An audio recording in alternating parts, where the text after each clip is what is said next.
Mga idolo, dito tayo ngayon sa Bulihan, sa mga latagan dito. May mga idolo, may nakita kung rider ka at gusto mong magpa-setup ng iyong motor, gusto mo yung Malaysian concept, Thai concept, pwede ka magpa-setup dito, tingnan nyo. May nakita ko dito sinetup ng Enforcer. Ayan o, naka-Malaysian concept yan. Pagdating dito, yung disc brake niya, ito, yung disc brake. Tapos, ayan o.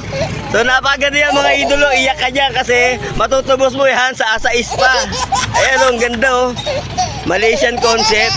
Kaya kayo, pagpa-parking kayo, sisiguraduhin nyo yung pinaparkingan nyo ay safety. Tulad nito kasi, kung mapapansin nyo, corner siya. Pwede naman one side parking sila rito. Ito kasi corner.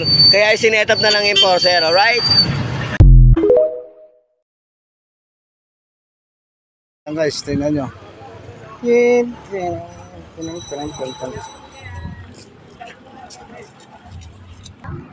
Tatlo pa yan guys, tatlo. Pa isa.